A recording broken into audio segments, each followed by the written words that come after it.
बच्चों, इस वीडियो में हम लोग सॉल्व करेंगे एनसीईआरटी के एक्सरसाइज 13.1 का question number 15। Consider the experiment of throwing a die.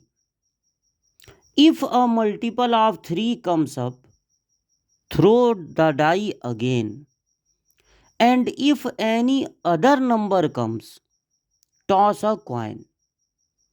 यानी कहानी कुछ इस तरह से है कि पहले हम एक डाई थ्रो करेंगे। अगर हमको मल्टीपल ऑफ 3 मिला तो देखिए डाई थ्रो करने पर 1 2 3 4 5 6 इसी में से कुछ मिलेगा। अगर मल्टीपल ऑफ 3 मिला यानी कि 3 मिला या 6, तब हम डाई को अगेन थ्रो करेंगे, मतलब एक बार और थ्रो करेंगे। ये नहीं कि फिर 3 का मल्टीपल मिला तो फिर करेंगे, ऐसा नहीं है। अगर 3 का मल्टीपल मिला मतलब 3 या 6, तो डाई को दोबारा फेंकेंगे। और अगर कोई और नंबर मिला 1 2 4 5, तो हम क्या करेंगे, हम एक कॉइन को टॉस करेंगे। Find the conditional probability of the event the coin shows a tail. अब इस बात की कंडीशनल प्रोबेबिलिटी पता लगाइए कि कॉइन पर टेल आया है, जबकि हम ये दे दिए हैं कि एटलीस्ट 1 डाई शो 3, कम से कम एक डाई पर 3 आया है। तो ये जो कंडीशनल प्रोबेबिलिटी है पहले उसको समझिए। कंडीशनल प्रोबेबिलिटी में दो इवेंट आप मान लीजिए ए और B. Probability A by B का मतलब होगा बी तो हो ही रहा है, जो नीचे दिया है ना इवेंट, वो तो हो ही रहा है, उसके साथ ए भी हो, इस बात की प्रोबेबिलिटी। और प्रोबेबिलिटी ए बाई बी का फॉर्मूला होता है नीचे की प्रोबेबिलिटी नीचे और दोनों के इंटरसेक्शन की प्रोबेबिलिटी ऊपर। अब यहाँ पर जो कहानी है उसके अनुसार अगर हम सैंपल स्पेस लिखें, मतलब टोटल आउटकम्स, तो बहुत सारे होंगे लेकिन लिख लिया जाए। अगर मान लीजिए आप डाई थ्रो किए तो सबसे पहले आप सोचेंगे मान लो 1 आ गया। 1 आ गया तो एक कॉइन को टॉस करना है, तो उसमें या तो हेड आएगा और या तो आपका 1 आया है तो कॉइन में टेल आ जाएगा। अगर 2 आया तो 2 भी तो 3 का मल्टीपल नहीं है, तो फिर आप कॉइन टॉस करेंगे तो या तो हेड आएगा या तो टेल।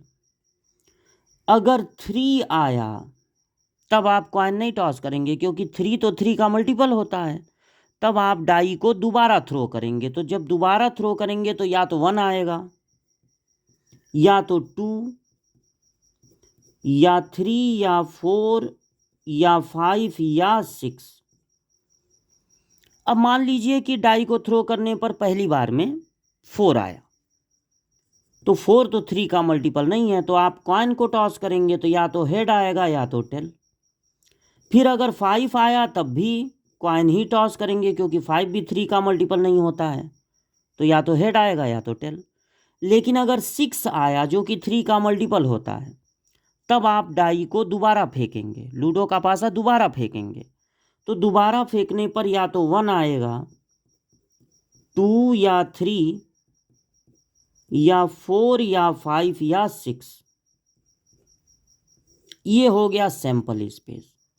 अब एक इवेंट ये है, find the conditional probability of the coin shows a tail. तो एक इवेंट ए मान लीजिए, वो हो गया कॉइन शोज अ टेल। तो इस सैंपल स्पेस में जितने ऐसे हैं जिनमें कॉइन पर टेल आया है वो लिखना है। तो एक आपका ये है 1 के साथ टेल, 2 के साथ टेल, 4 के साथ टेल, 5 के साथ टेल। और दूसरा इवेंट है एटलीस्ट वन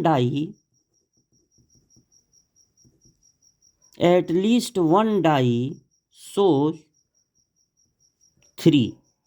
किसी एक डाई पे 3 आया हो, तो इसको भी आप सैंपल स्पेस में, जब आप अलग अलग इवेंट लिखते हैं ए और बी, तो ये नहीं कि ए लिख दिए तो ए में से देख के बी को लिखना है, नहीं नहीं, ये ए भी पूरे सैंपल स्पेस में से लिखना है, बी भी पूरे सैंपल स्पेस में से। तो अब कम से कम एक डाई पे 3 आया हो, यानी कम से कम एक डाई पे 3 आया हो या दोनों पे 3 आया हो। तो ये जितने आपके ये बीच वाले दिख रहे हैं 3 1 से लगाए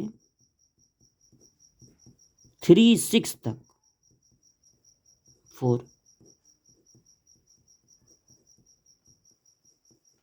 ये हो जाएंगे बी में।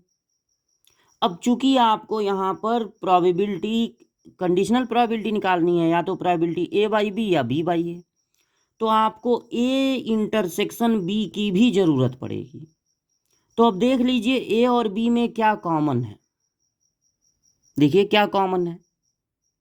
तो ए और बी में तो कुछ भी कॉमन नहीं है, तो ये एक नल सेट है। अगर नल सेट है तो प्रोबेबिलिटी ए इंटरसेक्शन बी, जब इसमें कोई एलिमेंट ही नहीं है तो प्रोबेबिलिटी ए इंटरसेक्शन बी हो जाएगा 0। और अगर ये सोचा जाए कि हमको प्रोबेबिलिटी ए बाई बी निकालनी है कि B by A, probability A by B निकालनी है कि बी बाई ए, तो देखिए उसको लिखने का तरीका ये है, जो आपको गिवन है वो नीचे रखना है। तो गिवन क्या है, एटलीस्ट 1 डाइसो 3, मतलब ये बी वाला गिवन है, और जो फाइंड आउट करना है वो ऊपर लिखा जाएगा। तो ऊपर क्या आ जाएगा, ए। तो इसका फार्मूला होगा नीचे की प्रोबेबिलिटी नीचे और दोनों के इंटरसेक्शन की प्रोबेबिलिटी ऊपर। चूंकि इंटरसेक्शन की प्रोबेबिलिटी 0 आई है, इसलिए नीचे कुछ भी हो 0 अपान ये 0 ही होगा, यानी इस 15th क्वेश्चन का आंसर हो जाएगा 0। अब आप अगर ये सोच रहे हो कि हम तो ऐसे नहीं करेंगे, हम ऐसे करेंगे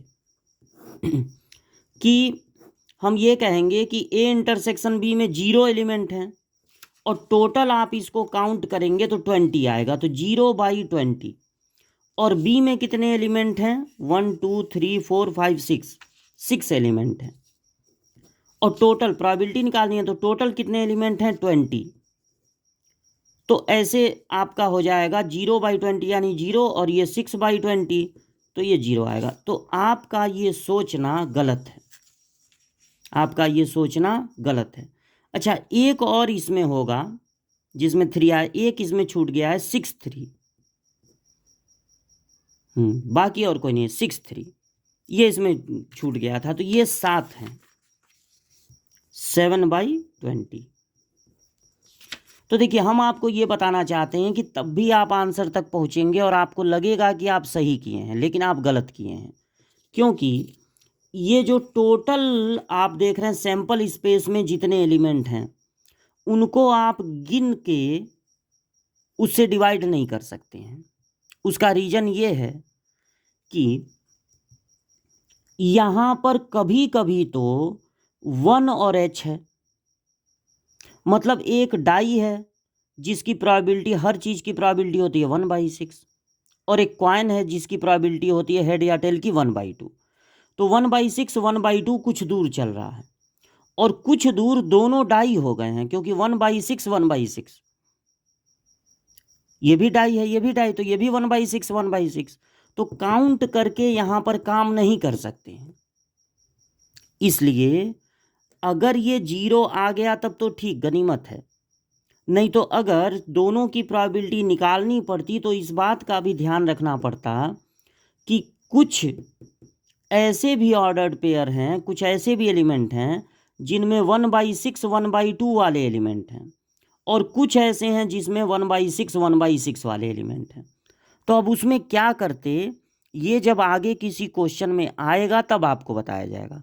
फिलहाल ए इंटरसेक्शन बी 0 मिला है, इसलिए हम यहाँ पर बी की प्रोबेबिलिटी वगैरह या इसकी प्रोबेबिलिटी तो सीधे 0 लिख दिए, उसी से काम चला लिए हैं। ये काम करना गलत हो जाएगा।